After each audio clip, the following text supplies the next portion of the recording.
Hello and very warm welcome my viewers. So आज हम start करने वाले हैं ल्यूसेंट से चैप्टर 2। जो हम स्टार्ट कर रहे थे इकोनॉमिक्स, उसका चैप्टर 2 पढ़ेंगे। हमने पहला चैप्टर कंप्लीट कर लिया अर्थव्यवस्था का, जिसमें अर्थव्यवस्था के बारे में कुछ बेसिक्स नॉलेज दिए हुए थे। और अब हम आएंगे चैप्टर 2 में, जिसमें हम बात करेंगे आर्थिक समृद्धि और आर्थिक विकास के बारे में। तो चैप्टर स्टार्ट करने से पहले मैं आपको बता दूं कि आर्थिक समृद्धि और आर्थिक विकास क्या होता है। दोनों डिफरेंट चीज़ होते हैं। यानी आप ये समझने की गलती बिल्कुल भी मत करना कि अगर किसी अर्थव्यवस्था में आर्थिक समृद्धि है तो इसका मतलब है कि वहाँ पे आर्थिक विकास काफ़ी ज़्यादा उच्च है। ऐसा नहीं है। फॉर एग्जांपल बिहार में आर्थिक समृद्धि यानी इकोनॉमिक ग्रोथ की बात करें तो बहुत ज़्यादा है। आई थिंक 10.6 था कुछ years back. The current data I am not aware about that particular reason, but अगर बात करूँ तो, और वो कहा जाता था कि वो सारे जो स्टेट्स हैं इंडिया के, उसमें सबसे ज़्यादा इकोनॉमिक ग्रोथ था बिहार में। पर क्या बिहार आर्थिक रूप से विकसित है? नहीं है। वहाँ का आर्थिक विकास अगर सभी राज्यों 28 राज्यों और 8 केंद्र शासित प्रदेशों की में तुलना करें तो वहाँ पे कहा जाता है कि सबसे पिछड़ा हुआ है वहाँ की का आर्थिक विकास। तो ये दोनों डिफरेंट चीज़ हैं और इसके बारे में हम आगे बढ़ते हैं। ठीक है, तो लेट्स स्टार्ट।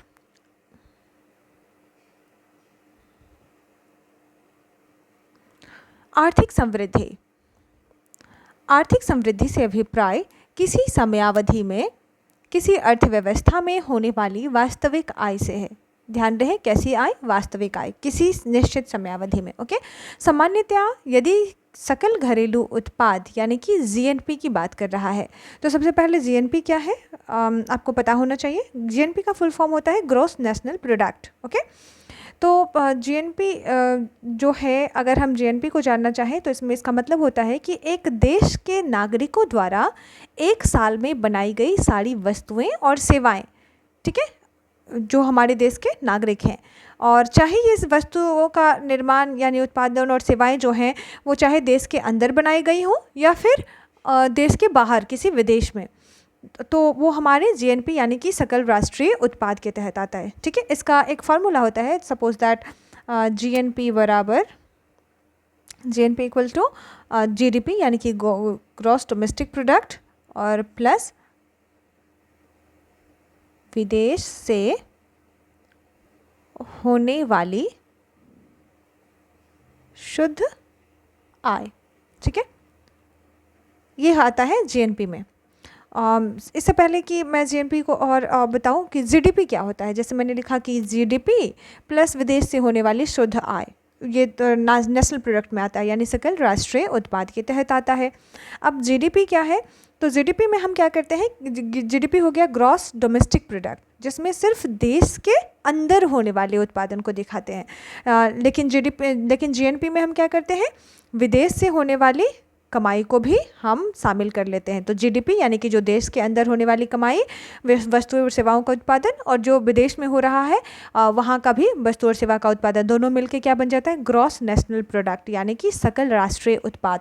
जबकि जीडीपी की बात करें तो उसमें क्या होता है, सिर्फ घरेलू चीज़ों को हम शामिल करते हैं, यानी कि घरेलू उत्पादन और सेवाओं को हम शामिल करते हैं। ठीक है, आप आई होप कि आपको बहुत अच्छे से अंतर पता चल गया। एग्जाम्पल दे दूं मैं आपको जीडीपी का, जैसे कि सपोज दैट अगर कोई कंपनी भारत में मोबाइल बनाती है, सपोज दैट, और वह क्या करती उसकी, तो वह जीडीपी में गिना जाएगा, चाहे वह कंपनी भारतीय हो या विदेशी। ठीक है, यानी कि हमारे जो घरेलू तौर पर जो उत्पादन हुआ है, ठीक है, तो कोई कंपनी क्या है, भारत में मोबाइल बनाती है तो वह जीडीपी में गिना जाएगा, चाहे वह कंपनी भारतीय कंपनी बाहर विदेश में स्थित वो कर रहा हो, प्रोडक्शन कर रहा हो, या फिर हमारे यहाँ के प्रोडक्शन कर रहा हो। ठीक है, अगर कोई भारतीय कंपनी अमेरिका में उत्पादन करती है तो वह जीडीपी में नहीं शामिल किया जाएगा, बल्कि वह किस में आ जाएगा, जीएनपी में आ जाएगा। ठीक है, आई होप आप समझ गए। तो जीडीपी में हम क्या करते हैं, घरेलू वस्तुओं और सेवाओं के उत्पादन की बात करते हैं, वहीं जीएनपी में हम घरेलू के साथ साथ जो विदेशों में उत्पादन हो रहा है उसको शामिल करते हैं। ठीक है, तो जीडीपी फिर से समझाऊं, देश के अंदर का कुल उत्पादन, और जीएनपी देश के नागरिकों का कुल उत्पादन, चाहे वो देश के अंदर हो या बाहर। आई होप आपको बहुत अच्छे से समझ होगा क्योंकि I have made so many efforts. Okay, तो सकल जीएनपी, सकल घरेलू उत्पाद और प्रति व्यक्ति आय में वृद्धि हो रही हो तो हम कहते हैं कि आर्थिक समृद्धि हो रही है। यहाँ पे प्रति व्यक्ति आय क्या है, या प्रति व्यक्ति आय को हम कहते हैं पर कैपिटा इनकम। यह देश के हर व्यक्ति की औसत आय को दर्शाता है, ठीक है। यानी कि अगर देश की कुल आय को सभी लोगों में बराबर बराबर बांट दें तो हर व्यक्ति को कितना आय मिलेगा, यानी उसका कितना इनकम होगा, वो शो करता है, वहाँ का प्रति व्यक्ति इनकम शो करता है। इसका एक फार्मूला होता है जो मैं आपको बता देती हूँ। प्रति व्यक्ति, वन सेकेंड, प्रति व्यक्ति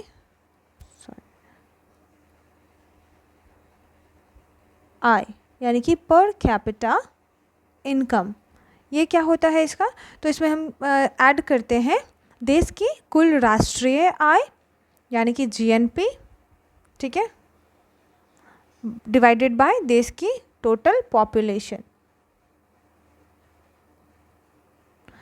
उससे क्या होता है, हमारा पर कैपिटा इनकम पता चलता है।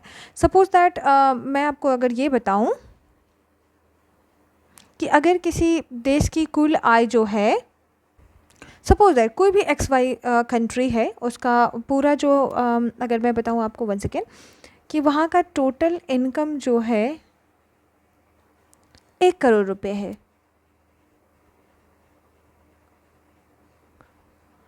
और टोटल वहाँ का जो टोटल जो है इनकम अगर क्या है, मान लें कुल आय जो है 1 करोड़ रुपए है और वहाँ की जनसंख्या टोटल पॉपुलेशन 10,000 है, ठीक है।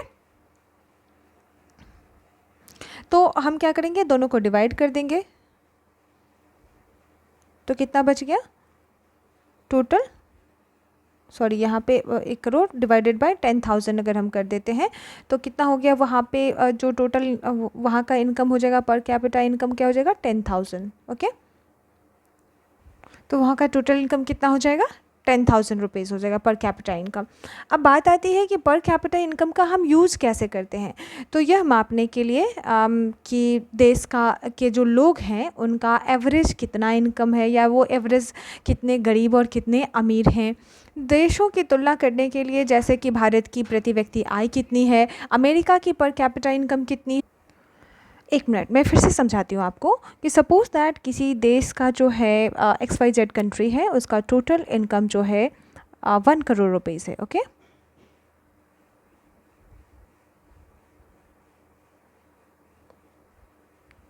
और वहाँ का टोटल पॉपुलेशन सपोज दैट 10,000 है, ओके। तो अगर हम इसको डिवाइड करते हैं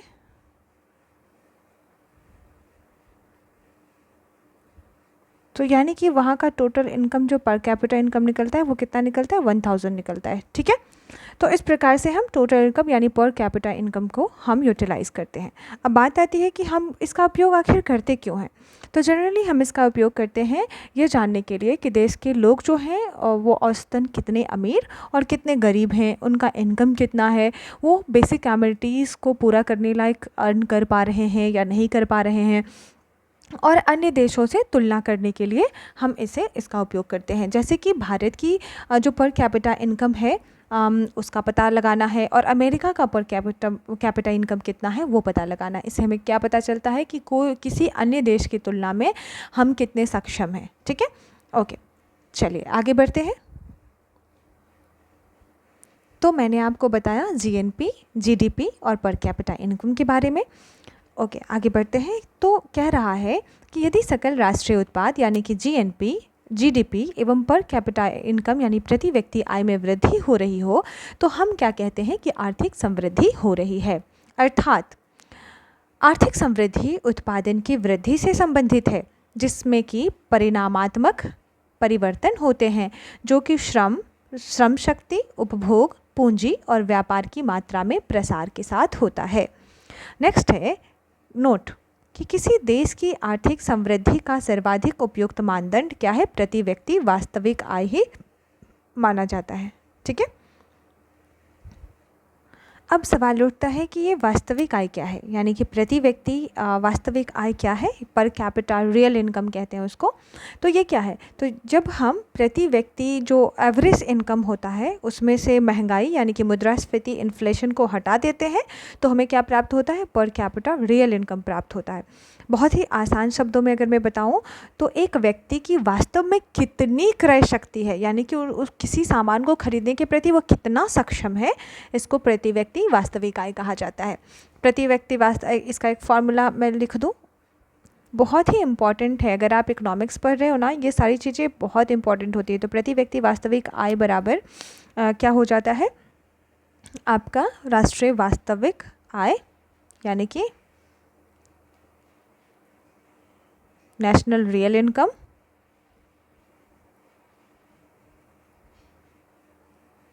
डिवाइडेड बाय पॉपुलेशन, यानी कि जनसंख्या। ओके, तो ये हो गया हमारा प्रति व्यक्ति वास्तविक आय। चलिए अब हम पढ़ते हैं आर्थिक विकास के बारे में। ऑलरेडी हमने बताया कि आर्थिक समृद्धि और आर्थिक विकास दोनों अलग अलग तत्व हैं। तो अब हम आर्थिक विकास को देखते हैं। आर्थिक विकास की धारणा आर्थिक समृद्धि की धारणा से अधिक व्यापक है। क्या है, आर्थिक समृद्धि से बहुत ज़्यादा व्यापक है। आर्थिक विकास सामाजिक, सांस्कृतिक, आर्थिक, गुणात्मक एवं परिमाणात्मक सभी परिवर्तनों से संबंधित है। ध्यान रहे, जब हम आर्थिक समृद्धि की बात कर रहे थे तो वो हम परिमाणात्मक परिवर्तन की बात कर रहे थे, लेकिन अगर हम आर्थिक विकास की बात कर रहे हैं तो गुणात्मक एवं परिमाणात्मक दोनों, परिमाणात्मक दोनों मान की बात करेंगे, परिवर्तनों की बात करेंगे। आर्थिक विकास तभी कहा जाएगा जब जीवन की गुणवत्ता में सुधार हो। आर्थिक विकास की माप में अनेक चर सम्मिलित किए जाते हैं, जैसे कि आर्थिक, राजनैतिक, सामाजिक संस्थाओं के स्वरूप में परिवर्तन, शिक्षा, साक्षरता दर, जीवन प्रत्याशा, पोषण का स्तर, स्वास्थ्य सेवाएं, प्रति व्यक्ति उपभोग वस्तुएं। अतः आर्थिक विकास मूलतः मानव विकास ही है। अगर यानी सपोज दैट अगर आर्थिक विकास की कर रहे हैं तो हम किसकी बात कर रहे हैं, मानव विकास की बात कर रहे हैं। भारतीय मूल के नोबेल पुरस्कार विजेता अर्थशास्त्री प्रोफेसर अमर्त्य सेन ने क्या किया है, आर्थिक विकास को अधिकारिता तथा क्षमता के विस्तार के रूप में परिभाषित किया है, जिसका तात्पर्य जीवन पोषण, आत्मसम्मान तथा स्वतंत्रता है। महबूब उल हक, ये क्या है, पाकिस्तान के नोबेल पुरस्कार विजेता है। इन्होंने एसडीआई यानी मानव विकास सूचकांक की धारणा को प्रस्तुत किया था। इनके सहयोगी अमर्त्य सेन भी थे। ठीक है, तो महबूब उल हक ने आर्थिक विकास को गरीबी के विरुद्ध लड़ाई के रूप में परिभाषित किया है, चाहे वह गरीबी किसी भी रूप की हो। ठीक है, अब बात कर रहा है आर्थिक समृद्धि और आर्थिक विकास के बारे में, बहुत ही इंपॉर्टेंट। आर्थिक समृद्धि क्या है, केवल परिमाणात्मक परिवर्तन यानी राष्ट्रीय उत्पाद के यानी नेशनल जो प्रोडक्ट है उसके उत्पाद के आकार में परिवर्तन की बात करता है। आर्थिक चरों जिनका परिमाणात्मक माप संभव हो में परिवर्तन की बात करता है। वहीं आर्थिक विकास की बात करें तो परिमाणात्मक एवं गुणात्मक परिवर्तन, जैसे कि राष्ट्रीय उत्पाद तथा जीवन की गुणवत्ता में सुधार, आर्थिक तथा अनार्थिक दोनों चरों में परिवर्तन की बात करता है। तो आई होप आप समझ गए होंगे आर्थिक समृद्धि और आर्थिक विकास का मतलब। चलिए अब हम आगे देखते हैं क्या दिया हुआ है। नोट, किसी देश का आर्थिक विकास प्राकृतिक संसाधन, पूंजी, निर्माण एवं बाजार के आकार पर निर्भर करता है। यहाँ पे प्राकृतिक संसाधनों में क्या आ जाएगा, तो हमारा जैसे कि जल, जमीन यानी कि भूमि, खनिज संपदा और फिर भूमि हो गया, खनिज संपदा हो गया, वन हो गया, ये सारे क्या हो गए, प्राकृतिक संसाधन में हो गए। ठीक है, पूंजी, निर्माण और बाजार के आकार पर निर्भर करता है। आर्थिक विकास की माप, विभिन्न देशों के आर्थिक विकास की माप कैसे करते हैं, तो विभिन्न देशों के आर्थिक विकास की तुलनात्मक स्थिति ज्ञात करने के 5 दृष्टिकोण मिलते हैं। यानी कि जो हम यहाँ पे बोल रहा है कि अगर हमें आर्थिक विकास की माप करना है तो जो अलग अलग देश हैं उनके आर्थिक विकास की माप तथा उनका आर्थिक विकास का जो है तुलनात्मक स्थिति पता करने के लिए हम 5 दृष्टिकोण को प्रस्तुत किया गया है। पहला क्या है, आधारभूत आवश्यकता प्रत्यागम, यानी जो हमारी आधारभूत आवश्यकता है उसको हम उसकी प्राप्ति कितनी हो पा रही हो उसके बारे में बात करता है। इसका प्रतिपादन किसने किया था, विश्व बैंक ने किया था। ठीक है, वेरी इंपॉर्टेंट। नेक्स्ट है जीवन की भौतिक गुणवत्ता निर्देशांक प्रत्यागम, यानी कि इसका प्रतिपादन डेविड मॉरिस ने किया था। ओवरसीज़ डेवलपमेंट काउंसिल के कहने पर किया था। इस विधि में किसी भी देश के रहन सहन स्तर यानी आर्थिक विकास की तुलना के लिए 3 आंकड़ों जैसे कि शिशु मृत्यु दर और साक्षरता दर, वयस्क साक्षरता दर, ध्यान रहे वयस्क साक्षरता दर यानी एडल्ट लिटरेसी रेट, और यहाँ वेरी इंपॉर्टेंट है 1 वर्ष की आयु की जीवन प्रत्याशा यानी लाइफ एक्सपेक्टेंसी रेट और एट एज 1 के औसत मान का उपयोग किया जाता है। ध्यान रहे कि 0 से 100 के पैमाने पर होता है, यानी कि अगर आपका स्कोर 0 है तो आप बहुत ही ख़राब स्थिति में हैं, 0 से जितना नज़दीक है आप उतने ही ख़राब स्थिति में हैं, और अगर आपका स्कोर 0 से यानी 100 से आसपास जितना अच्छा होगा यानी जितना ऊपर होगा उतना ही आपका अच्छा माना जाता है स्थिति। नोट, जीवन की भौतिक गुणवत्ता निर्देशांक प्रत्यागम यानी physical quality of life index PQLI का अधिकतम मूल्य 100 तथा न्यूनतम मूल्य 1 होगा। 100 की ओर बढ़ना उत्तम स्थिति की ओर और 1 की ओर बढ़ना खराब स्थिति का परिचायक होता है। अब हम बात करते हैं क्रय शक्ति समता की। क्या है क्रय शक्ति समता? इसे हम PPP यानी कि परचेसिंग पावर पैरिटी भी कहते हैं। ठीक है, यानी कि अगर आसान शब्द में आपको समझाएं तो यह एक तरीका है जिससे कि अलग अलग देश की जो करेंसी है उसकी ताकत यानी उसके पावर की तुलना की जाती है। बहुत आसान भाषा में कहें तो जैसे कि एक ही चीज़ को खरीदने के लिए अलग अलग देशों में कितना पैसा खर्च करना पड़ता है इसके बारे में बात करता है। मैं आपको एक एग्जांपल दे सकती हूँ, जैसे कि भारत में सपोज दैट बर्गर बहुत प्यारा होता है तो मैं बर्गर का ही ऑप्शन लेती हूँ। बर्गर जो है 100 रुपये में मिलता है। सपोज दैट इंडिया में एक बर्गर की कीमत 100 रुपये है, पर वही बर्गर की कीमत जो है अमेरिका में कितना है, $2 है।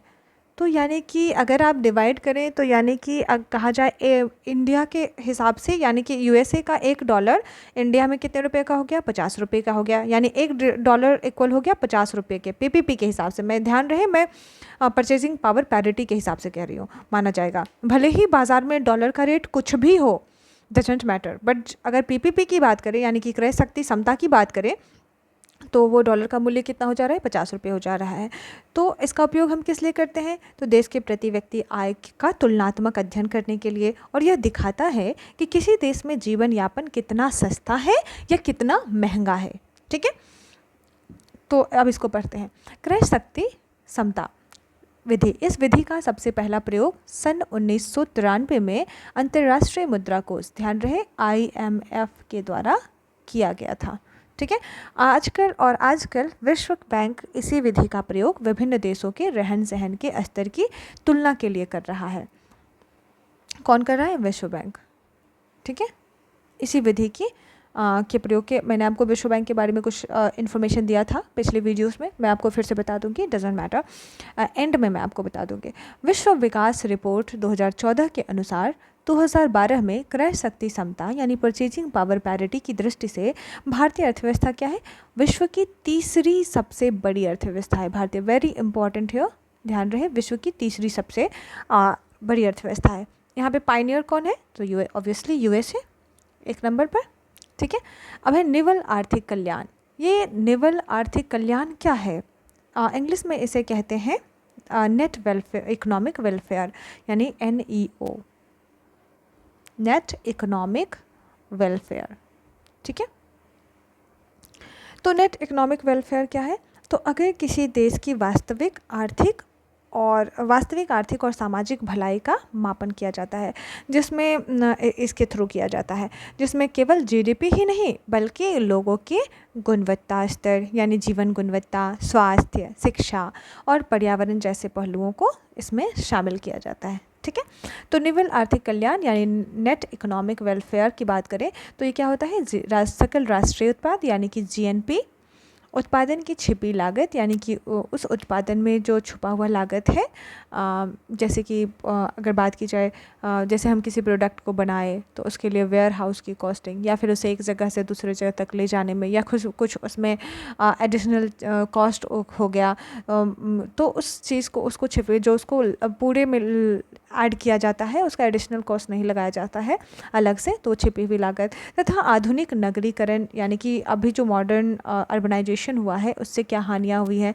प्लस जो छुट्टियाँ थी और गृहिणियों की जो सेवाएं थी उसमें ये सारी चीज़ों को उसमें ऐड किया जाता है, इन सारी चीज़ों को उसमें क्या किया जाता है, माइनस कर दिया जाता है। किस में? तो जीएनपी में, यानी कि ग्रॉस नेशनल प्रोडक्ट में। सैमुएल्सन का यह मत है कि निवल आर्थिक कल्याण यानी net economic welfare NEW, sorry, oh actually I just forgot that, it was by mistake only, net economic welfare लोगों के जीवन निर्वाह में सुधार का सही माप करेगा। इस धारणा का प्रयोग सबसे पहले डेली तथा कॉब ने 1989 में किया था। जीवन की गुणवत्ता में सुधार की माप के लिए विलियम नोरधास तथा जेम्स टोबिन ने मेजर ऑफ इकोनॉमिक वेलफेयर यानी MEW की धारणा विकसित की। फिर से नोट कह रहा है कि जीवन की गुणवत्ता सुधार में सुधार की माप के लिए किसने? विलियम नोरधास और जेम्स टोबिन ने मेजर ऑफ इकोनॉमिक वेलफेयर यानी MEW की धारणा विकसित की, जिसे बाद में सैमुएल्सन ने संशोधित कर नेट इकोनॉमिक वेलफेयर कहा। ठीक है, अब हम बढ़ते हैं पांचवा, जो है कि मानव विकास सूचकांक यानी ह्यूमन डेवलपमेंट इंडेक्स के बारे में। इस सूचकांक का प्रतिपादन 1990 में यूनाइटेड नेशन डेवलपमेंट प्रोग्राम यानी UNDP से जुड़े तथा उनके सहयोगियों ने किया। ध्यान रहे, इससे रिलेटेड क्वेश्चन UPSC में काफ़ी ज़्यादा पूछे जाते हैं कि कौन पब्लिश करता है इस रिपोर्ट को, ह्यूमन डेवलपमेंट इंडेक्स को, कौन सा रैंक है इंडिया का, ये सारी चीज़ें तो आपको पता होनी चाहिए। UNDP प्रस्तुत करता है, पब्लिश करता है। UNDP का फुल फॉर्म क्या है? United Nation Development Programme. अब है इससे जुड़े अर्थशास्त्री महबूब उल हक जो पाकिस्तान के हैं, अमर्त्य सेन जो भारत के हैं तथा उनके सहयोगियों ने किया। मानव विकास सूचकांक एक सांख्यिकीय सूचकांक है जिसमें जीवन प्रत्याशा, शिक्षा, आय सूचकांकों को शामिल किया जाता है। संयुक्त राष्ट्र द्वारा पहला मानव विकास सूचकांक 1990 में जारी किया गया था। प्रत्येक वर्ष इसे संयुक्त राष्ट्र विकास कार्यक्रम यानी UNDP द्वारा प्रकाशित किया जाता है। प्रत्येक वर्ष मानव विकास सूचकांक का उच्चतम मान 1.0 यानी कि 1 हो सकता है। कितना हो गया? उच्चतम 1 हो सकता है। अगर हम बात करें अन्य श्रेणियों की इसमें, तो इसमें हमारी पहली श्रेणी है 0 से 0.550। वो कितना हो गया? निम्न विकास वाले देश हो गए, जो 0 से 0.55। अगर हम एक पैसे के आधार पर, सॉरी ये क्या हो गया, 1 सेकेंड, अगर हम इसे एक पैसे के आधार पर डिफाइन करें तो जैसे कि सपोज दैट एक जो है 1 रुपया हो गया और 0 पॉइंट को हम पैसा मान लेते हैं। ठीक है, तो 55 यानी कि पैसे अगर मेरे पास हैं तो हम क्या है? निम्न विकास वाले देश हैं। ठीक है, अगर हालांकि इसको मैं कंपेयर कर आपको समझाने के लिए मैं ऐसे शब्दों का प्रयोग करती हूँ, आप इसे अदरवाइज मत लेना।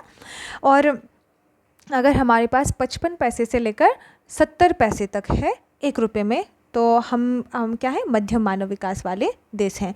अगर वहीं हमारे पास 70 पैसे से 80 पैसे तक है तो हम उच्च मानव विकास वाले देश हैं। वहीं हमारे पास 80 पैसे से 1 रुपये के बीच का है मूल्य, तो हम क्या कर रहे हैं? हम क्या है? बहुत उच्च मानव विकास वाले देश हैं। ठीक है, तो 0 से 55 पैसा यानी कि तो हमारा कितना है? निम्न विकास, यानी हमारी आय लगभग 50% के आसपास है, तो हम क्या है? निम्न विकास मानव विकास वाले देश। अगर 55 पैसा से 70 पैसे तक है हमारे पास तो हम क्या है? मध्यम मानव विकास। अगर 70 पैसे से 80 पैसे हैं तो उच्च मानव विकास, और अगर 80 पैसे से 1 रुपये तक है तो हमारा क्या है? बहुत उच्च मानव विकास। ठीक है, 2012 में मानव विकास सूचकांक सूची जो HDI इंडेक्स है जारी नहीं किया गया था। Very important here. अब हम आते हैं नेक्स्ट। यहाँ पे कुछ सूचकांक दिए गए हैं और सूचकांक के अलावे यहाँ बात की गई है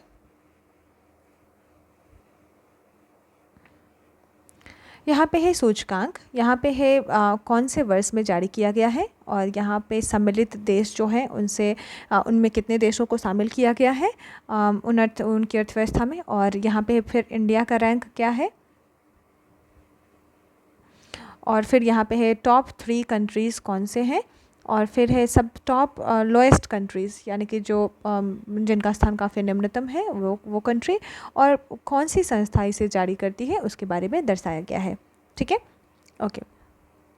तो सबसे पहले है मानव विकास सूचकांक, ह्यूमन डेवलपमेंट इंडेक्स। HDI 2022 का रिपोर्ट है, ये 2022 में जारी किया गया। इसमें टोटल 193 कंट्री को शामिल किया गया है। भारत का स्थान 134 है। करंट में भी यही डेटा उपलब्ध है। शीर्ष 3 कौन है? तो पहले नंबर पे हमारा स्विट्जरलैंड, दूसरे नंबर पे हमारा नॉर्वे और तीसरे नंबर पर आइसलैंड है। ठीक है।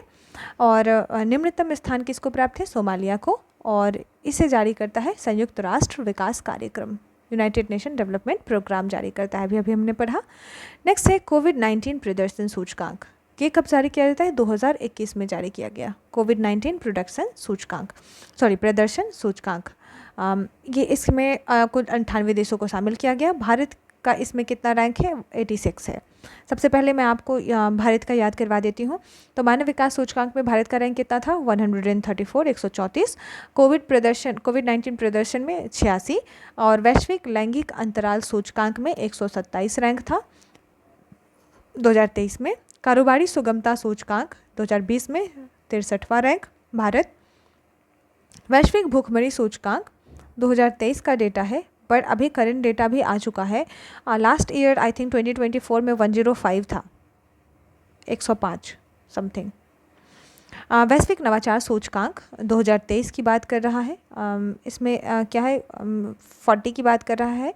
आई थिंक ये चेंज हो चुका है, 2024 का भी डेटा आ चुका है, आप एक बार इसे देख लेना। वैश्विक विश्व प्रेस स्वतंत्रता सूचकांक 2023, इसमें स्थान 161 है। विश्व आर्थिक स्वतंत्रता सूचकांक में जो है वो 121 है। बौद्धिक संपदा सूचकांक में 42 है। 2023 का डेटा है ये सारा। और वैश्विक लोकतंत्र सूचकांक में 41 है। विश्व प्रतिस्पर्धात्मकता सूचकांक में 37 है और सतत लक्ष्य सूचकांक में 112 है। ठीक है। ओके, अब आते हैं कि स्विट्जरलैंड जो है तो एक बार फिर से मैं आपको बता देती हूँ कि मानो ये मैंने देखा था कि कौन सा सूचकांक है, और ये किस वर्ष जारी किया गया और इसमें कौन कौन से देश शामिल किए गए हैं। भारत का रैंक क्या है? शीर्ष 3 कंट्रीज़ कौन है? सबसे लोएस्ट पोजीशन कौन से कंट्री का है और जारी करने वाली निकाय कौन सी है? ठीक है। तो हम पढ़ रहे थे ये डेटा। तो मानव विकास सूचकांक का हमने पढ़ लिया था कि हमने भारत का रैंक देख लिया था। अब हम देखेंगे कौन कौन सी संस्था इसे जारी करती है। तो मानव विकास सूचकांक की बात की जाए तो इसे जारी करती है संयुक्त राष्ट्र विकास कार्यक्रम यानी यूनाइटेड नेशन डेवलपमेंट प्रोग्राम जारी करती है। वहीं कोविड-19 प्रदर्शन सूचकांक को जारी करती है लावी इंस्टीट्यूट, ऑस्ट्रेलिया की लावी इंस्टीट्यूट जारी करती है। वहीं वैश्विक लैंगिक अंतराल सूचकांक जो है जारी करती है WEF, वर्ल्ड इकोनॉमिक फोरम जारी करती है। ध्यान रहे ये सारे सूचकांक बहुत ही ज़्यादा इम्पॉर्टेंट है। ये UPSC एग्जामिनेशन से लेकर another PCS examination, even though SSC जैसे एग्ज़ाम्स में भी पूछ लिए जाते हैं। तो इससे आप पता लगा सकते हैं कि ये कितना इम्पॉर्टेंट होता है संस्थाओं का नाम याद रखना जो इसे पब्लिश करती है।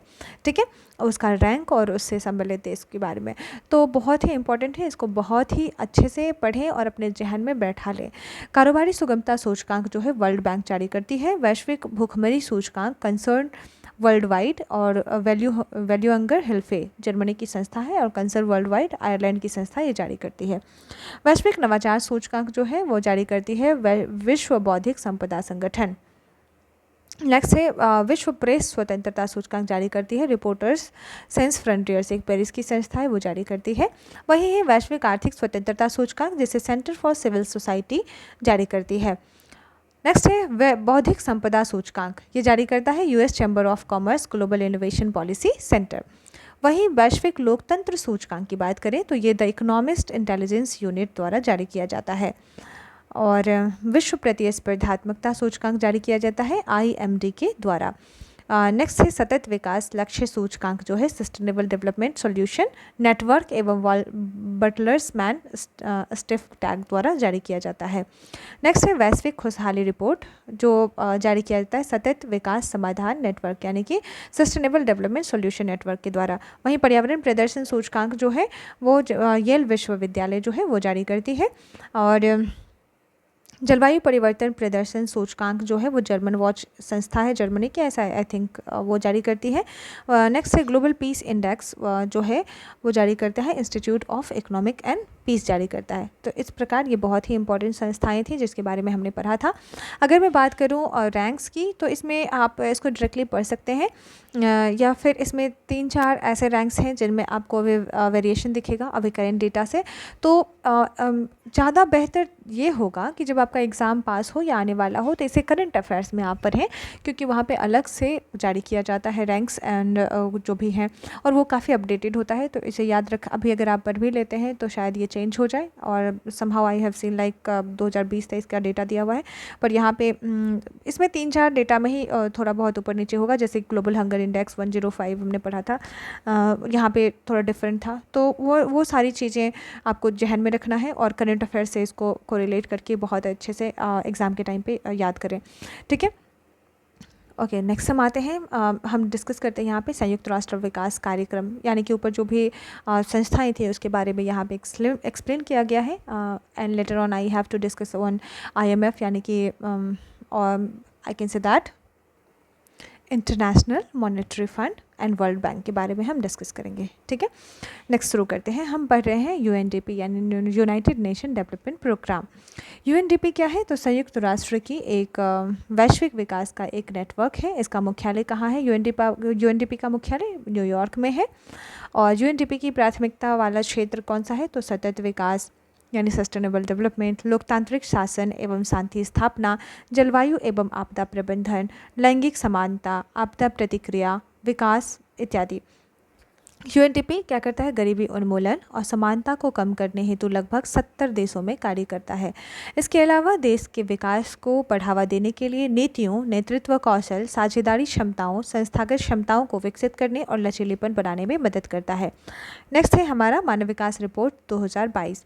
संयुक्त राष्ट्र विकास कार्यक्रम UNDP के वर्ष 2022 की मानव विकास रिपोर्ट का शीर्षक है breaking the gridlock, reimagining cooperation in the polarised world 2022। इसमें कहा गया है कि यह रिपोर्ट वर्ष 2023-24 में जारी किया गया, यानी कि लेटेस्ट रिपोर्ट है। और इस रिपोर्ट में 193 देशों को उनके मानव विकास सूचकांक, यानी कि हमने क्या पढ़ा था, ह्यूमन डेवलपमेंट इंडेक्स की स्थिति के आधार पर रैंकिंग प्रदान की गई है। इस रिपोर्ट में भारत कितने नंबर पर है? 134 नंबर पे है। इस सूचकांक में भारत को कुल 0.644 अंक दिए गए हैं, यानी कि 64 पैसे। हमने बताया था आपको कि अगर आपका 550 है तो आप निम्न आय वर्ग में आते हैं, यानी कि आपका जो विकास है मानव विकास सूचकांक में आप क्या है? निम्नतम वाले देश हैं, निम्न वाले देश हैं। और अगर 55 से 70 के बीच है तो आप क्या हैं? मध्यम वाले हैं, है ना। तो उल्लेखनीय है कि 2021 में भारत इस सूचकांक में 132वें स्थान पर था। 2021 में अभी कितना है? 134वें स्थान पर है। वेरी इंपॉर्टेंट है। और अन्य सूचकांक जो इस रिपोर्ट का ही भाग है वह क्या है? असमानता समायोजित मानव विकास, असमानता समायोजित मानव विकास सूचकांक, दूसरा लैंगिक विकास सूचकांक, तीसरा लैंगिक असमानता सूचकांक और चौथा बहुआयामी गरीबी सूचकांक। नोट, SDI इस बात पर जोर देता है कि किसी देश के विकास का आकलन करने के लिए वहाँ के लोगों तथा उनकी क्षमताओं को अंतिम मानदंड माना जाना चाहिए, ना कि केवल आर्थिक विकास को। ठीक है, मानव विकास सूचकांक 2022 के शीर्ष 5 देश कौन कौन से थे? तो पहला स्विट्जरलैंड, दूसरा नॉर्वे, तीसरा आइसलैंड, चौथा हांगकांग एंड पांचवा डेनमार्क था।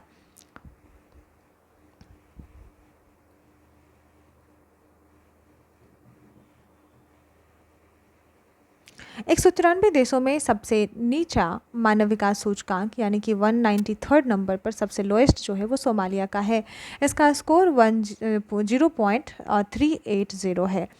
अगर हम SDI 2022 में भारत और उनके पड़ोसी देशों की बात करें तो चाइना का 75 है, 75वां स्थान है। उसका स्कोर कितना है?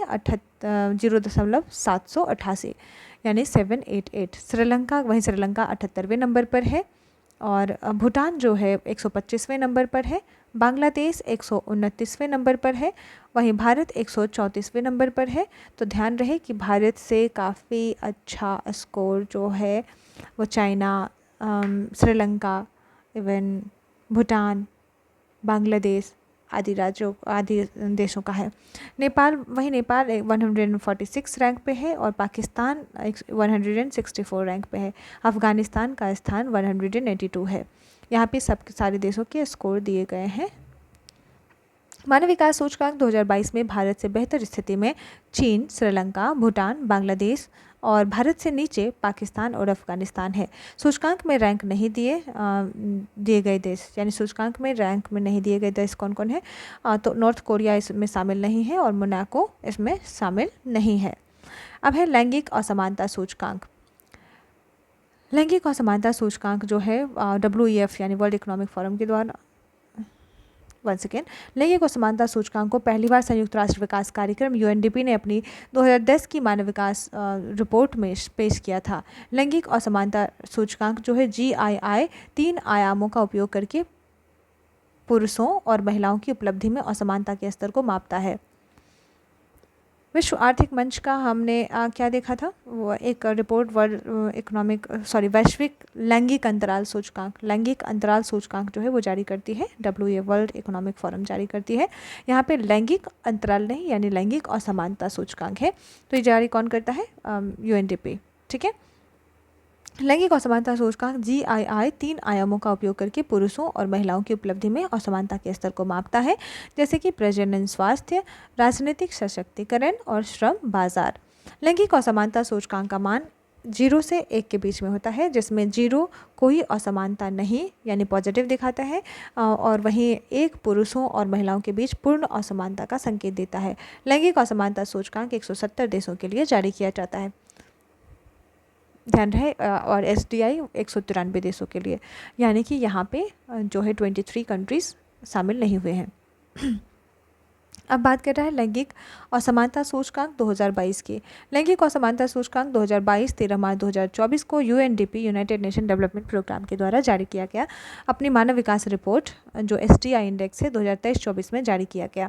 इस सूचकांक में भारत को जो है स्कोर मिला था कितना? तो 0.437 स्कोर के साथ 193 देशों में 108वें स्थान पर था। 2021 में यह कितने था? 122वें स्थान पर था। लैंगिक असमानता सूचकांक 2022 के शीर्ष 5 देश की बात करें तो डेनमार्क, नॉर्वे, स्विट्जरलैंड और स्वीडन और नीदरलैंड 5th नंबर पर। लैंगिक असमानता सूचकांक में भारत एवं उसके पड़ोसी देशों की स्थिति की बात करें तो चाइना जो है 47वें नंबर पर, श्रीलंका जो है 90, भूटान 80 नंबर पर, भारत 108वें नंबर पर, म्यांमार 119, बांग्लादेश 127, पाकिस्तान 135 एवं अफगानिस्तान 162वें नंबर पर है। इसी सूचकांक में चीन, भूटान एवं श्रीलंका की स्थिति भारत से काफ़ी बेहतर है। लैंगिक समानता को बढ़ावा देने हेतु भारत सरकार की निम्न पहल की गई है भारत सरकार द्वारा। बेटी बचाओ बेटी पढ़ाओ, आई थिंक 2015 में इसको शुरू किया गया था। कहाँ से? हरियाणा से। कब किया गया? 22 जनवरी 2015। कहाँ से किया गया? हरियाणा से किया गया। बेसिकली बताऊँ तो हरियाणा के पानीपत ज़िले से किया गया। और हरियाणा क्यों चुना गया? क्योंकि वहाँ पे लिंगानुपात जो था काफ़ी ख़राब था, यानी लड़के लड़कियों की संख्या बहुत ही ख़राब, मतलब बहुत ही ज़्यादा गैप था दोनों में। इस अभियान का उद्देश्य था कि समाज में बेटियों को भी बराबरी का हक मिले, जन्म लेने से लेकर पढ़ाई तक। शुरुआत में ये 100 जिलों में लागू किया गया था, लेकिन बाद में इसे क्या किया गया? पूरे देश में फैला दिया गया। और यह योजना केंद्र सरकार के लिए महिला एवं बाल विकास मंत्रालय, स्वास्थ्य मंत्रालय, मानव संसाधन विकास मंत्रालय द्वारा मिलकर चलाई जाती है। ठीक है। इसका नारा दिया गया बेटी बचाओ और बेटी पढ़ाओ। ओके। नेक्स्ट है महिला शक्ति केंद्र। तो महिला शक्ति केंद्र क्या था? तो ये इसकी शुरुआत 2017 में हुई थी। 22 नवंबर को हुआ था ये, 22 नवंबर 2017 को। और कैसे वो शुरू हुआ था? इसका उद्देश्य था ग्रामीण महिलाओं को सामुदायिक भागीदारी के माध्यम से सशक्त बनाना। ठीक है। सामुदाय यानी कि पूर्ण सामर्थ्य का उन्हें एहसास कराना, उन्हें सशक्त बनाना। ठीक है। तो और इसका कौन चलाता है? ये तो महिला एवं बाल विकास मंत्रालय चलाती है इसे। और इसमें पढ़ते हैं अब ये। तो इसका लक्ष्य ग्रामीण महिलाओं को कौशल विकास और रोजगार के अवसरों के माध्यम से सशक्त बनाना था। नेक्स्ट है राष्ट्रीय क्रेच यानी कि शिशु गृह योजना। तो क्या था ये राष्ट्रीय क्रेच शिशु गृह योजना? तो भारत सरकार की एक योजना है जो अनाथ या फिर जो बच्चे छोड़ दिए गए हैं, जो बेसहारा हैं, उनकी देखभाल और संरक्षण के लिए चलाई जाती है। और इसकी शुरुआत कब हुई थी? 2015 में। इसकी शुरुआत भी 2015 में ही हुई थी। और कितने इसका उद्देश्य क्या है? तो 0 से 6 साल तक के बच्चों को सुरक्षित आश्रय देना, पोषण देना, स्वास्थ्य सुविधाएं देना और उनका देखभाल करना। ये भी बाल विकास मंत्रालय ही चलाती है। ठीक है। और इसमें क्या होता है ना कि शिशु जो घर होते हैं, यानी कि जहाँ पे बच्चों को उस एडॉप्शन के लिए भी तैयार किया जाता है अगर कोई अडॉप्ट करना चाहे तो। नेक्स्ट है मातृवंदना प्रधानमंत्री मातृवंदना योजना, जिसमें क्या है कि गर्भवती और स्तनपान कराने वाली माताओं को मातृत्व लाभ प्रदान किया जाता है। इसमें भारत सरकार, इसे कब शुरू किया गया था? इसे भी 1 जनवरी 2017 को ही शुरू किया गया था। तो इसमें क्या पढ़ा हमने कि गर्भवती महिलाओं और स्तनपान कराने वाली माताओं को क्या है, आर्थिक सहायता देना है। कितना? पहली बार में अगर कोई माँ बन रही है तो उन्हें 5,000 रुपया, पहली बार में माँ बनने पर 5,000 रुपया, और की सहायता कितनी 3 किस्त में दी जाती है। ठीक है, और इसका मकसद क्या है? तो मातृत्व के दौरान यानी प्रेगनेंसी के दौरान पोषण और स्वास्थ्य सुधार करना, और ये भी शुरू किया जाता है, ये भी चलता है महिला एवं बाल विकास मंत्रालय के द्वारा। नेक्स्ट है प्रधानमंत्री आवास योजना, ध्यान रहे ये यहाँ का है। नेक्स्ट है प्रधानमंत्री आवास योजना। तो प्रधानमंत्री आवास योजना भी 2015 में शुरू हुआ था। ये इधर का है प्रधानमंत्री मातृवंदना योजना का, 2015 में शुरू हुआ था प्रधानमंत्री आवास योजना। और इसमें क्या था? इसका उद्देश्य था 2022 तक इसका लक्ष्य था कि सभी के लिए क्या करना है, आवास उपलब्ध करना है, यानी हाउसिंग फॉर ऑल जो है दिया गया था, इसका एक मोटो था। और यह योजना गरीब जो भी गाँव के लोग हैं या शहर के इलाके हैं, बेघर लोगों के लिए पक्का घर देने के लिए होता है। सरकार जो है घर बनाने के लिए कितनी वित्तीय सहायता देती है? तो लगभग 1,20,000 से 2.5 लाख रुपए तक देती है। और ध्यान रहे ये 2 पार्ट में चलाया जाता है, एक ग्रामीणों के लिए अलग चलाया जाता है जिसको कहते हैं PMAY ग्रामीण योजना, और एक दूसरा होता है PMAY अर्बन यानी कि शहरी योजना। ठीक है, नेक्स्ट है सुकन्या समृद्धि योजना। सुकन्या समृद्धि योजना में क्या हो जाता है? ये भारत सरकार की एक बचत योजना है जो बालिकाओं के भविष्य के लिए शुरू किया गया। जैसे इसकी शुरुआत भी जनवरी 2015 में ही मानी जाती है, जनवरी 2015 में। और इसमें क्या हुआ था कि बेटी बचाओ बेटी पढ़ाओ अभियान जो था ना, उसके तहत ही इसको चलाया गया था। इसमें 10 साल यानी कि 0 से 10 साल तक की जो लड़की होती है, 10 ईयर्स तक की लड़की होती है, उसके नाम पर खाता खोला जाता है। और उसमें जो है लगभग बहुत ज़्यादा हाई इंटरेस्ट रेट मिलता है, लगभग 8% के आसपास जो है छूट दिया जाता है, टैक्स में और छूट मिलता है। और ये किस लिए है? तो लड़कियों के उच्च शिक्षा यानी हायर स्टडीज़, और अगर उसका मैरिज करना है तो उन सारी चीज़ों के लिए इसको किया जाता है। नेक्स्ट है वर्ष 2005 से जेंडर बजट। 2005 से जेंडर बजट को भारत के केंद्रीय बजट का हिस्सा बना दिया गया। ध्यान रहे 2005 से, ये क्वेश्चन BPSC में पूछा गया है कि 2005 से क्या किया गया? जेंडर बजट जो था उसको भारत के केंद्रीय बजट का हिस्सा बना दिया गया। इसमें महिला समर्पित कार्यक्रमों एवं योजनाओं के लिए धन आवंटन शामिल है। नेक्स्ट है निर्भया फंड फ्रेमवर्क। इसमें क्या हो गया है? महिलाओं की सुरक्षा बढ़ाने के लिए एक गैर व्यक्तिगत कॉर्पस फंड प्रदान किया गया है। यह क्या है कि भारत सरकार द्वारा महिला की सुरक्षा और सशक्तिकरण के लिए कब स्थापित हुआ था? 2013 में यह स्टार्ट हुआ था। और एक इसमें क्या होता है? इसका उद्देश्य क्या है? तो महिला के खिलाफ जो भी हिंसा होता है उसको रोकने के लिए और उसकी सुरक्षा सुनिश्चित करने के लिए जो भी योजनाएं होंगी और योजना या परियोजना हो उस पर वित्तीय सहायता प्रदान करना 2013 में स्थापित हुआ था। क्यों हुआ था? तो दिल्ली में जो निर्भया कांड हुआ था उसके बाद स्थापित हुआ था। प्रारंभिक कोर्स में इसमें 1,000 रुपये का नॉन लैप्सेबल कॉर्प्स फंड दिया गया था। बाद में इसका प्रयोग हम कहाँ कहाँ करते हैं? तो हम इसका उपयोग करते हैं वन स्टॉप सेंटर, जैसे सखी केंद्र है। सखी केंद्र आखिर किस लिए है? तो सखी केंद्र जो है हिंसा से पीड़ित महिला को एक ही स्थान पर चिकित्सा, कानूनी सहायता, परामर्श और अन्य सहायताएं दी जाती हैं, उसके लिए है। दूसरा है 181 वुमेन हेल्पलाइन नंबर है, वुमेन हेल्पलाइन नंबर है। उसमें किया जाता है 24/7 महिलाओं को आपातकालीन सुविधा प्रदान की जाती है। महिला पुलिस स्वयंसेवक योजना, इसमें महिलाओं की सुरक्षा सुनिश्चित करने के लिए स्वयंसेवक जो होते हैं उनकी नियुक्ति की जाती है। और नेक्स्ट है सुरक्षित शहर परियोजना। इसमें इन सारी जगहों पर इसका जो है उपयोग किया जाता है। नेक्स्ट है वन स्टॉप सेंटर। हिंसा का शिकार महिलाओं को चिकित्सा एवं कानूनी सहायता जैसी सेवाएं प्रदान की जाती हैं। मैंने आपको बताया सखी योजना के टाइप ही का होता है। नेक्स्ट है संविधान संशोधन 106वां संविधान संशोधन अधिनियम 2023 किया गया। इसमें लोकसभा और राज्य विधानसभा और राष्ट्रीय राजधानी क्षेत्र दिल्ली की विधानसभा में, ध्यान रहे कहाँ कहाँ, लोकसभा में, पेन चेंज कर लेती हूँ, यहाँ लोकसभा की बात कर रहा है, 1 सेकेंड, यस, तो यहाँ पे क्या बात कर रहा है? लोकसभा, राज्य विधानसभा और राष्ट्रीय राजधानी क्षेत्र दिल्ली। तो लोकसभा, राज्यसभा, लोकसभा, ध्यान रहे राज्यसभा यहाँ नहीं है, केवल लोकसभा, विधानसभा और राष्ट्रीय राजधानी क्षेत्र दिल्ली की विधानसभा में महिलाओं के लिए सीटों में से क्या है, सभी सीटों में से 1/3 1/3 सीट जो है रिजर्व कर दिया जाएगा, जिसमें ध्यान रहे इसी के अंतर्गत SC और ST भी आरक्षित सीटें भी शामिल हैं। महिलाओं के लिए पंचायती राज संस्थाओं में 33% सीटें पहले ही आरक्षित हैं। ठीक है, पंचायती राज, वही बिहार में बात करें तो 50% सीटें आरक्षित हैं, और बहुत सारे स्टेट जो है जो 33% सीटों को रिजर्व किए हैं, और कुछ जो है 50%। तो विज्ञान ज्योति कार्यक्रम का उद्देश्य लड़कियों को स्टेम यानी कि साइंस, टेक्नोलॉजी, इंजीनियरिंग और मैथमेटिक्स, स्टेम क्या था, science, technology, engineering and mathematics, जैसे कि विज्ञान, प्रौद्योगिकी, इंजीनियरिंग और गणित में उच्च शिक्षा के साथ साथ करियर बढ़ाने के लिए प्रोत्साहन दिया जाता है। नेक्स्ट है 12वां स्टैंड अप इंडिया, जिसमें महिला ई-हाट, स्टैंड अप इंडिया, महिला ई-हाट, उद्यमिता, कौशल विकास कार्यक्रम आदि तथा प्रधानमंत्री मुद्रा योजना जैसी अन्य पहल महिलाओं के उद्यमियों को बढ़ावा देती हैं। Very important.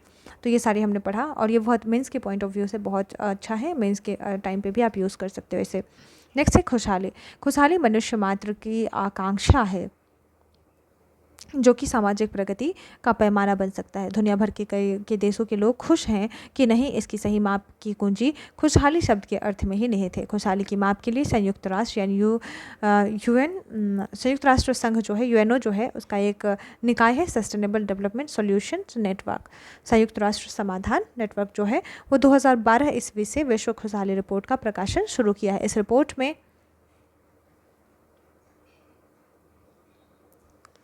राष्ट्रों की खुशहाली की माप की जाती है, जिसका मूल उद्देश्य राष्ट्रों की लोकनीति का पथ प्रदर्शन करना।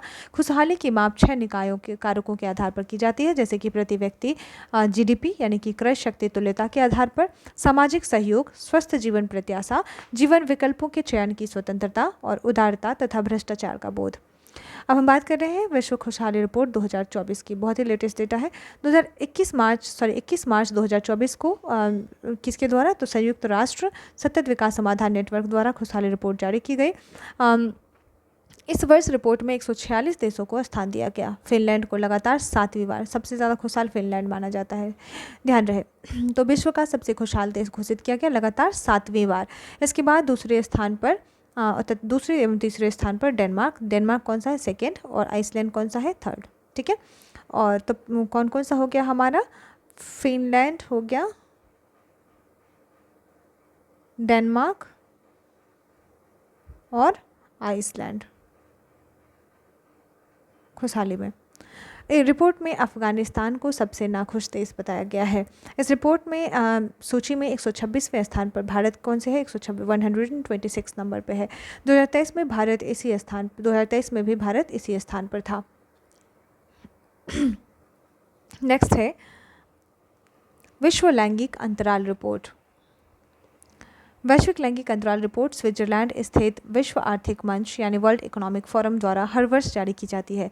2006 में पहली बार जारी इस रिपोर्ट में 4 बिंदुओं को ध्यान में रखते हुए विभिन्न मानकों पर व्यापक सर्वे और अध्ययन के आधार पर आंकड़े जारी किए जाते हैं, जो है स्वास्थ्य एवं उत्तरजीविता, राजनीतिक सशक्तिकरण, शिक्षा का अवसर, आर्थिक भागीदारी और अवसर। यह सूचकांक 0 से 1 के मध्य विस्तारित है। इसमें 1 का अर्थ है पूर्ण लैंगिक समानता और 0 का अर्थ है पूर्ण लैंगिक असमानता। विश्व लैंगिक अंतराल सूचकांक 2023 की अगर बात की जाए, वर्ल्ड इकोनॉमिक फोरम द्वारा 20 जून 2023 को वैश्विक लैंगिक अंतराल रिपोर्ट 2023 जारी किया गया। इसमें 146 देशों को शामिल किया गया है। इसमें शीर्ष 3 कौन से थे, आइसलैंड, नॉर्वे और फिनलैंड। निम्नतम 3 स्थान कौन से, 146वें पर अफगानिस्तान, उससे नीचे चाड और उससे नीचे अल्जीरिया, नॉट नीचे, उससे थोड़ा सा ऊपर, सबसे नीचे अफगानिस्तान। ठीक है, और नेक्स्ट है वर्ष 2023 में रिपोर्ट में भारत जो था 127वें नंबर पर था। स्कोर कितना था, 0.643।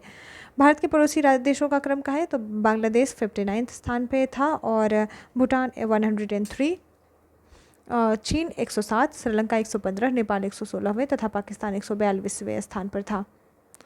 विश्व के कुछ अन्य प्रमुख देशों का क्रम, जैसे कि जर्मनी 6 नंबर पर, यूनाइटेड, इतना इम्पोर्टेंट नहीं है। चलिए आगे बढ़ते हैं। अब आता है बहुआयामी गरीबी सूचकांक, जिसे हम कहते हैं multi dimensional poverty index, MPI, multi dimensional poverty index. वैश्विक बहुआयामी गरीबी सूचकांक को 2010 में ऑक्सफोर्ड निर्धनता एवं मानव पहल तथा संयुक्त राष्ट्र विकास कार्यक्रम द्वारा विकसित किया गया। यह सूचकांक 107 विकासशील देशों में की बहुआयामी गरीबी मापने की अंतर्राष्ट्रीय प्रणाली है। इसे प्रतिवर्ष जुलाई माह में संयुक्त राष्ट्र के सतत विकास पर उच्च स्तरीय राजनीतिक फोरम में जारी किया जाता है। यह आय आधारित सूचियों से परे गरीबी का निर्धारण करने के लिए विभिन्न कारकों का उपयोग करता है। यह सूचकांक तीक्ष्ण बहुआयामी निर्धनता का निर्देशांक है। बहुआयामी गरीबी सूचकांक के 3 आयाम हैं। कौन कौन से हैं?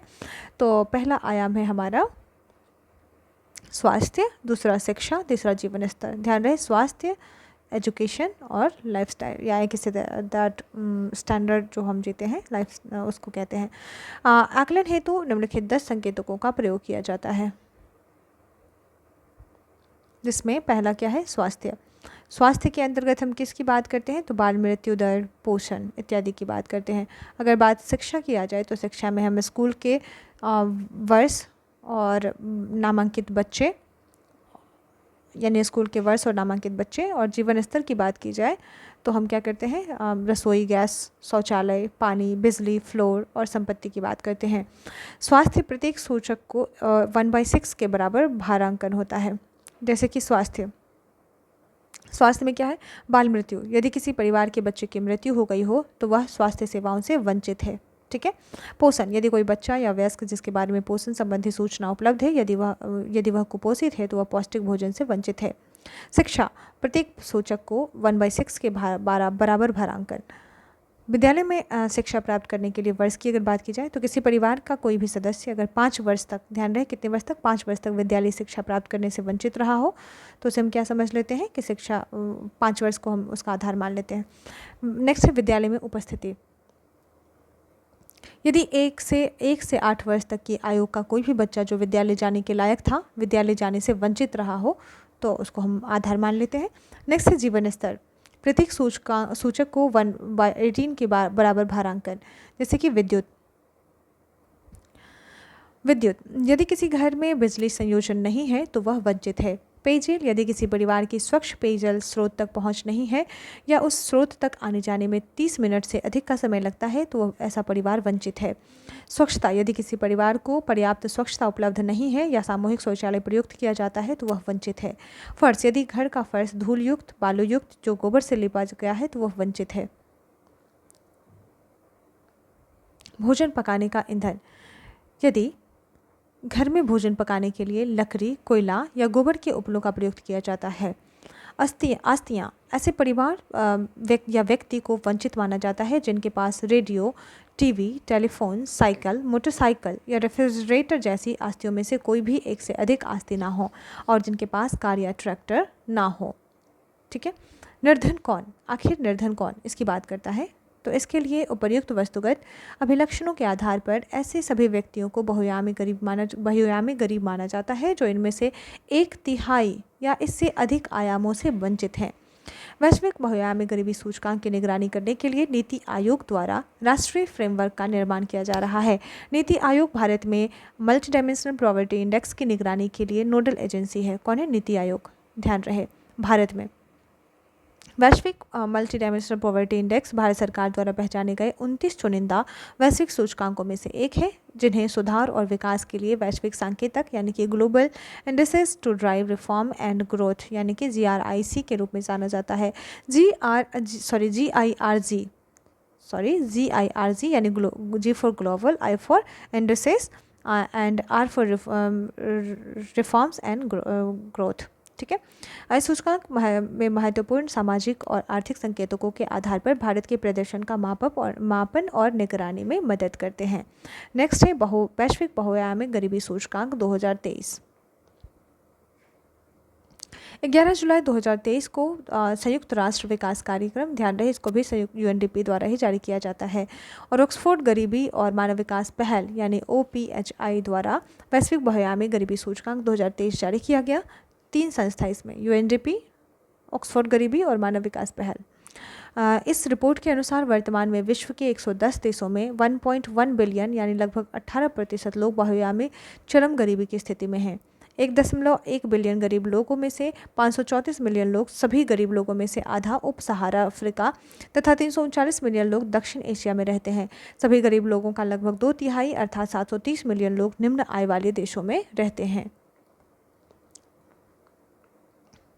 सभी गरीब लोगों में से 84% ग्रामीण 84% जो है वो कहाँ रहते हैं, ग्रामीण क्षेत्र में रहते हैं। 1.1 बिलियन गरीब लोगों में से आधे अर्थात 566 मिलियन लगभग 18 वर्ष से कम हैं। और भारत में गरीबी की घटनाओं में उल्लेखनीय गिरावट हुई है, जो 2005-06 में 55.1% से घटकर 2019-21 में 16.4% हो गई है। अब हम बात करेंगे वैश्विक भूखमरी सूचकांक यानी ग्लोबल हंगर इंडेक्स की।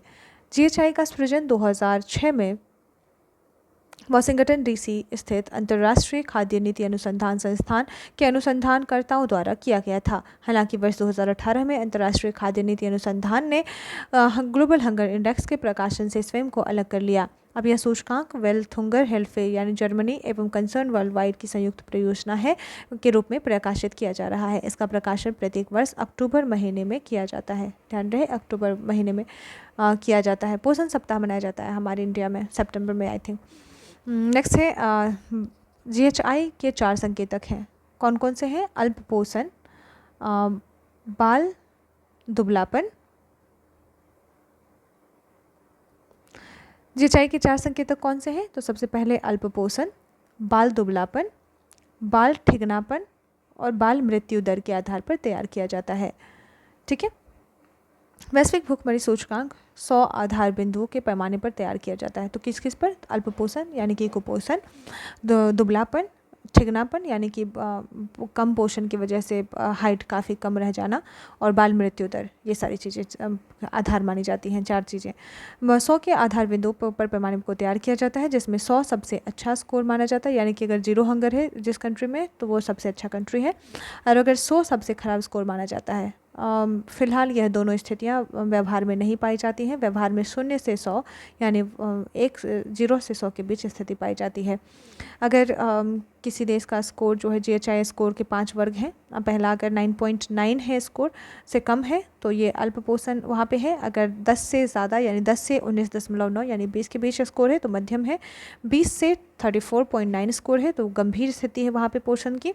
और अगर 35 से 49.9 स्कोर है तो भयावह स्थिति है। 50 या उससे अधिक स्कोर भूखमरी की चरम भयावह स्थिति को प्रदर्शित करता है।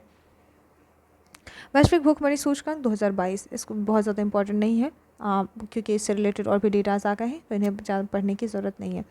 नेक्स्ट है, आगे बढ़ते हैं, भ्रष्टाचार बोध सूचकांक 2023। अंतर्राष्ट्रीय गैर सरकारी संगठन ट्रांसपेरेंसी इंटरनेशनल जारी करती है इसको, जिसका सचिवालय बर्लिन यानी जर्मनी में है, के द्वारा 1995 से प्रतिवर्ष भ्रष्टाचार बोध सूचकांक जारी किया जाता है। 31 जनवरी 2024 को भ्रष्टाचार बोध सूचकांक 2023 जारी किया गया था। इस सूचकांक में 180 देशों क्षेत्रों की रैंकिंग प्रदान की गई है। 180 देशों या क्षेत्रों को रैंकिंग प्रदान की गई। यह सूचकांक 0 से 100 अंकों तक विस्तारित है, जिसमें 0 का अर्थ सर्वाधिक भ्रष्ट तथा 100 का अर्थ सर्वाधिक ईमानदार होता है। वर्ष 2023 में इस सूचकांक में डेनमार्क 90 अंक के स्थान के साथ निरंतर छठे वर्ष प्रथम स्थान पर है। इसके पश्चात फिनलैंड और न्यूजीलैंड क्रमशः दूसरे और तीसरे स्थान पर है। तो भ्रष्टाचार में हमारा पहला कौन है? डेनमार्क पहला नंबर पे है, यानी फर्स्ट नंबर पे हमारा कौन है? डेनमार्क। ठीक है। सेकेंड नंबर पे हमारा फिनलैंड और थर्ड नंबर पे हमारा न्यूजीलैंड है। इस सूचकांक में भारत 180 देशों में 93 स्थान पर था। वर्ष 2022 में भारत 85वें स्थान पर था। 2023 में भारत का कुल स्कोर 39 था, जो 2022 में प्राप्त स्कोर 40 से कम है। इस सूचकांक में सबसे नीचे स्थान 180वां स्थान किसका है? सोमालिया का है। नेक्स्ट नोट, विश्व आर्थिक मंच की स्थापना, अब ये बता रहा है WEF के बारे में, विश्व वर्ल्ड इकोनॉमिक फोरम। इसकी स्थापना 1971 में हुई थी। क्लास मार्टिन श्याब ने की थी। इसका मुख्यालय जेनेवा में है। तो स्थापना 1971 में, स्थापना जेनेवा में। ये स्विट्जरलैंड की एक, कहाँ की है ये? WEF स्विट्जरलैंड की एक गैर लाभकारी एवं गैर सरकारी अंतर्राष्ट्रीय संस्था है। इसके द्वारा जारी रिपोर्ट कौन कौन से हैं? तो ऊर्जा संक्रमण सूचकांक, वैश्विक प्रतिस्पर्धात्मकता रिपोर्ट, वैश्विक सूचना एवं प्रौद्योगिकी रिपोर्ट, लैंगिक असमानता सूचकांक, वैश्विक यात्रा और पर्यटन सूचकांक, पर्यावरण प्रदर्शन सूचकांक और वैश्विक जोखिम सूचकांक। बहुत ही इंपॉर्टेंट है, इसको ध्यान में रखना है और इससे रिलेटेड क्वेश्चन यूपीएससी में भी पूछे गए हैं पिछले वर्ष के प्रश्न पत्रों में। ठीक है, तो हमने आपसे प्रॉमिस किया था कि अभी हम डिसाइड करते हैं, आपको बताते हैं आईएमएफ और वर्ल्ड बैंक के बारे में। वर्ल्ड बैंक के बारे में हमने आपको पहले ही बता दिया था, तो आप उसे पिछले वीडियोस में देख सकते हैं। बाकी मैं अभी आपको डिफाइन करती हूँ। आईएमएफ, चलिए तो पहले मैं आपको बता देती हूँ वर्ल्ड बैंक के बारे में, तभी आप आईएमएफ को अच्छे से समझ पाएंगे। वर्ल्ड बैंक, इसकी स्थापना हुई थी 1944 में। इसका किसके तहत हुई थी? तो ब्रिटेन में एक समझौता हुआ था, ब्रेटन वुड समझौता कहा जाता है। वंस अगेन, स्थापना वर्ल्ड बैंक, स्थापना कब हुई थी? 1944 में ब्रेटन वुड समझौते के तहत हुआ था। इट्स नॉट ब्रिटेन, वो वाशिंगटन में हुआ था, ठीक है, यूएसए के। तो ब्रेटन वुड समझौता था, उसके तहत हुआ था। ओके, और कहाँ इसका हेडक्वार्टर कहाँ है? इसका हेडक्वार्टर है आपका वाशिंगटन डीसी। कहाँ है ये वाशिंगटन डीसी? यूएसए में है, ठीक है। और वर्ल्ड बैंक के समूह में हमने आपको बताया था कि 5 ग्रुप्स होते हैं। इसमें हमने आपको बताया था कौन सा? एक आईबीआरडी, और फिर दूसरा बताया था हमने आईडीए। आईबीआरडी क्या बताया था हमने? International bank for reconstruction and development, international bank for reconstruction and development. IDA क्या बताया था? International development association. थर्ड था मीगा, मीगा क्या था? Multilateral investment guarantee agency. Okay, next था आईसीएसआईडी। आईसीएसआईडी क्या था? International centre for settlement of investment and disputes. Okay, ये 5 संस्थाएं थी इसमें शामिल। 4 हुआ, एक इसमें कौन सा रह गया? आई थिंक आईएफसी था एक, या आईएफसी ये क्या था? International finance corporation. ये 5 संस्थाएं, 1 2 3 4 एंड 5, ये ग्रुप है 5 संस्थाओं का, ठीक है। इसका उद्देश्य क्या है? तो गरीबी घटाना, यानी कि किसी भी देश को गरीबी को कम करना है। सतत विकास, सस्टेनेबल डेवलपमेंट,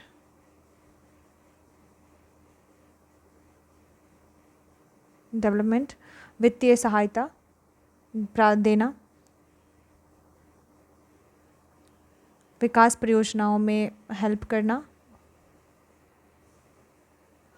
जनरली कोविड-19 महामारी के दौरान आपातकालीन ऋण भी प्रोवाइड किया था। कोविड के दौरान देशों को वित्तीय सहायता प्रदान किया था, ठीक है। वित्तीय सहायता में क्या देता है? तो ऋण देता है, अनुदान देता है, तकनीकी सहायता देता है, खासकर विकास परियोजनाओं जैसे सड़क निर्माण, जल आपूर्ति, शिक्षा, स्वास्थ्य, पर्यावरण संरक्षण, इन सारी चीज़ों पर काम करते। इसके द्वारा कुछ रिपोर्ट्स भी पब्लिश किए जाते हैं। इसके द्वारा कुछ रिपोर्ट्स पब्लिश किए जाते हैं, जिसको हम देखेंगे यहाँ पे। वर्ल्ड बैंक, वो तो समझ में आ गया होगा आपको। रिपोर्ट्स कौन कौन से होते हैं इसके द्वारा जो पब्लिश किए जाते हैं? तो इसमें होता है world development report,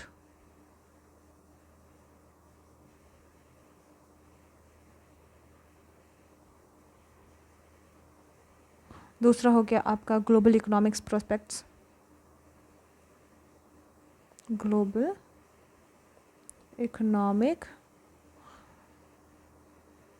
prospects, GEP कहते हैं इसको, ग्लोबल इकोनॉमिक प्रोस्पेक्टस।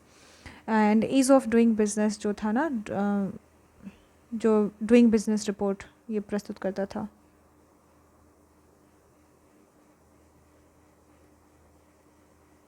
ध्यान रहे ये रिपोर्ट अब समाप्त हो चुका है, अब ये पब्लिश नहीं होता है, इसके जगह पे be ready, business ready report प्रस्तुत किया जाता है। रिपोर्ट कहते हैं इसको, ठीक है। बी रेडी यानी बिजनेस रेडी। पेन चेंज करने की आवश्यकता है अब।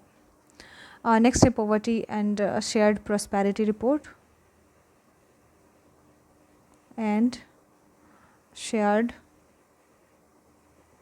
Prosperity report.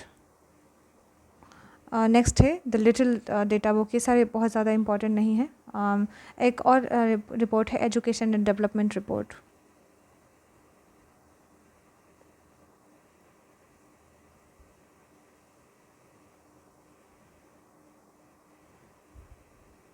ये सारे रिपोर्ट्स जो हैं जारी किए जाते हैं वर्ल्ड बैंक के द्वारा। अब हम बात करते हैं IMF की।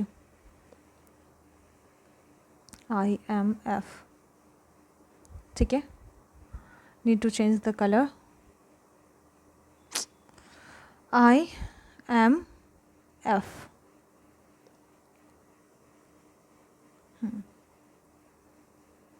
IMF के द्वारा कौन कौन सी चीज़ें, इसके बारे में कुछ फैक्ट्स बताती हैं आपको। IMF की स्थापना भी 1944 में हुई थी और यह वर्ल्ड बैंक के साथ मिलकर ही ब्रेटन वुड्स समझौते के तहत बनाया गया था। ठीक है, किसके साथ मिलकर? तो वर्ल्ड बैंक के साथ मिलकर ही ब्रेटन वुड्स समझौते के तहत। मुख्यालय इसका कहाँ है? इसका हेड क्वार्टर है वाशिंगटन, जहाँ वर्ल्ड बैंक का था। कहाँ है? वाशिंगटन DC, USA में। और इसका मोटो क्या है? तो ये क्या करता है? वैश्विक मौद्रिक सहयोग को बढ़ावा देता है।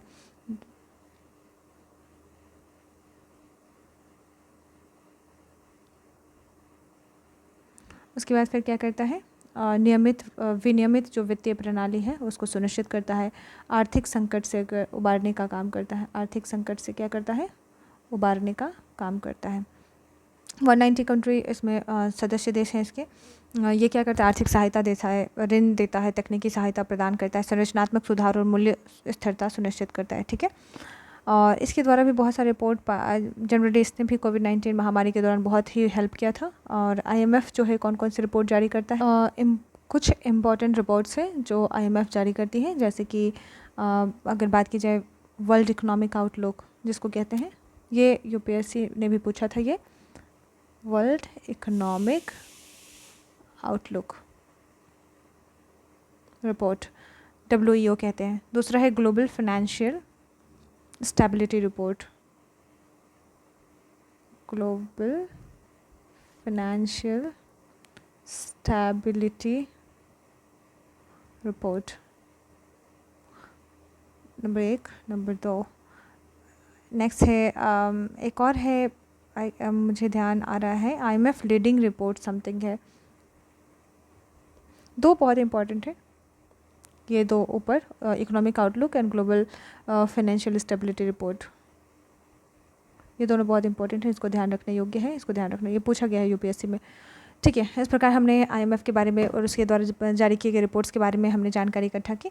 आई होप आपको बहुत अच्छे से ये चैप्टर समझ आया होगा, आपने ध्यान से इसे पढ़ा होगा, समझा। ये काफ़ी हेल्प करेगा आपको आने वाले एग्जामिनेशंस में। तो हमने चैप्टर 2 तक कंप्लीट कर लिया। अब हमारा नेक्स्ट चैप्टर है नेशनल इनकम। ऑलरेडी वीडियो काफ़ी लंबी हो चुकी है, तो हम नेशनल इनकम को है जो हम नेक्स्ट वीडियो में अपलोड करेंगे और इसके बाद बहुत ही अच्छे से हम नेशनल इनकम को पढ़ेंगे। और नेशनल इनकम भी बहुत इंपॉर्टेंट रोल प्ले करता है किसी भी एग्जामिनेशन में, तो डेफिनेटली इसको भी काफ़ी अच्छे से और एकाग्रचित होकर पढ़ना है। तब तक हंसते रहिए, खुश रहिए, पढ़ते रहिए और सफलता लीजिए। थैंक यू एंड धन्यवाद।